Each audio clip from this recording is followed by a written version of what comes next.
চলে আসছি আমাদের সেই গন্তব্য cantonment area, Khulna cantonment area. দেখতে পাচ্ছেন সেনাবাহিনীদের এই ক্যান্টনমেন্ট এটি। আর ঠিক এর পাশেই হচ্ছে আপনার সেই কাঙ্ক্ষিত জায়গাটি, পার্কটি। এটা হচ্ছে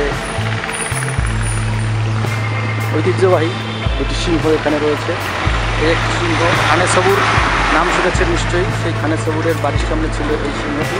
আর এই একটি সিংহ ঠিক উল্টো পাশে রাস্তার এইখানে হচ্ছে ক্যান্টনমেন্ট। যে দেখতে পাচ্ছেন cantonment area, Khulna cantonment area. Phultala এদিকে চলে গিয়েছে, আর এদিক থেকে আপনি খালিশপুর থেকে গোলকপুর থেকে এদিক থেকে আসবেন।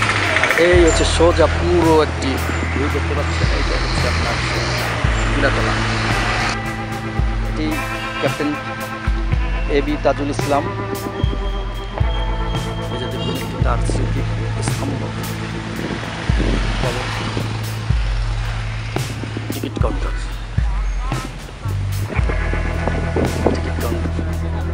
টিকিট কাউন্টার 30 টাকা করে টিকিট। মূল গেট শহীদ কর্নেল আফতাব সরণি।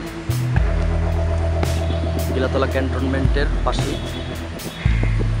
স্বপ্নতরী, নাম দেওয়া আছে স্বপ্নতরী।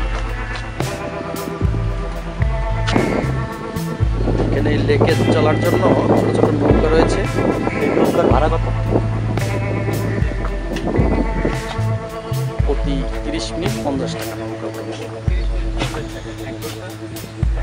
1 ঘন্টা। এ হচ্ছে বনবিলাস চিড়িয়াখানার ভিতরে প্রবেশ করবো আমরা। দেখুন এখানে সামনে প্রথমে লেখা রয়েছে একটু সংক্ষিপ্ত ইতিহাস।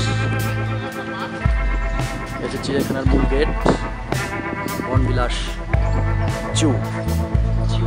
আগে এরকম ছিল না, এখন একটু আধুনিক করা হয়েছে গেটে। এখন আমরা এই যে জিরাফ দেখুন, হাতি,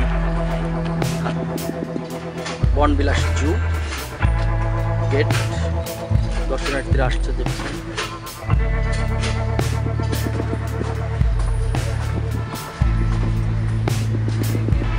সুন্দর একটি লেক দেখতে পাচ্ছেন। এই লেকটিতে আপনারা চাইলে ওই নৌকাগুলোতে মাত্র 50 টাকায় ঘুরে দেখতে পারবেন। এখানে দুটি পথ দেওয়া রয়েছে দেখতে পাচ্ছেন। সুন্দর সুন্দর পরিকল্পিত বনবিলাস চিড়িয়াখানা। হচ্ছে পাখি বিলাস, এর মধ্যে রয়েছে অসংখ্য নাম না জানা পাখি। পাখিগুলো আপনাদের দেখাবো। খুব বড় একটি পাখি ওখানটায় রয়েছে। এবার আমরা চলে আসছি হনুমানের খাঁচার কাছে। হনুমানের খাঁচা।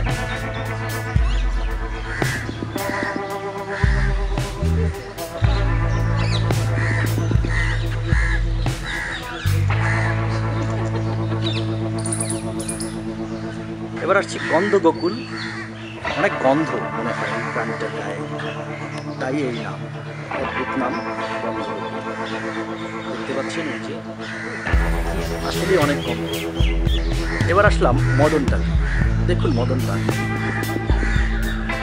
টাক একটা, টাকে অনেক পোকা, টাকটা নষ্ট করে দিয়েছে।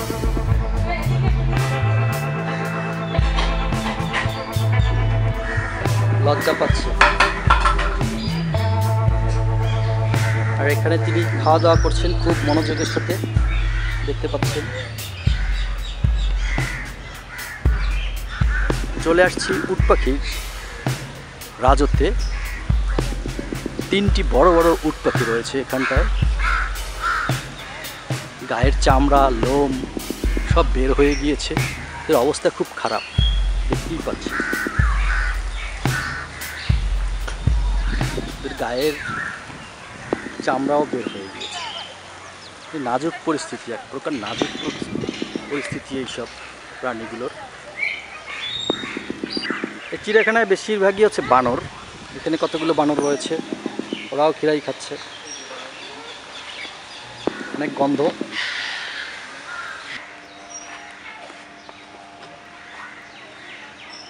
হচ্ছে গিনিপিগ, অনেক গিনিপিগ। রয়েছে এখানকার মধ্যে টিক পাখি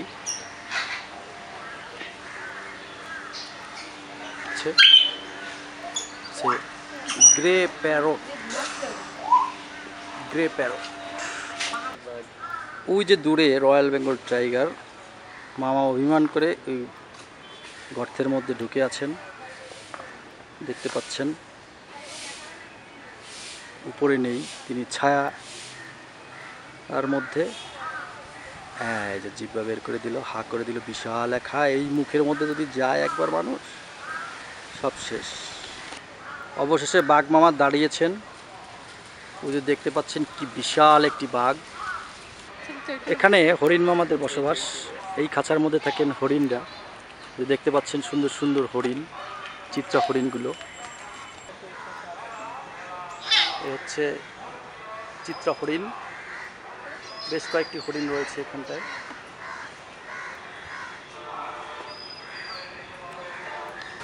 চলেন।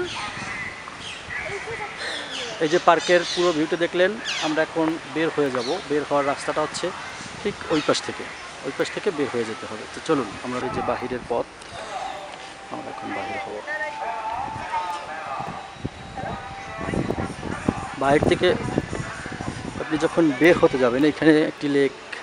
এই লেকটি পুরো চিড়িয়াখানাটার চারিদিকে ঘোরানো।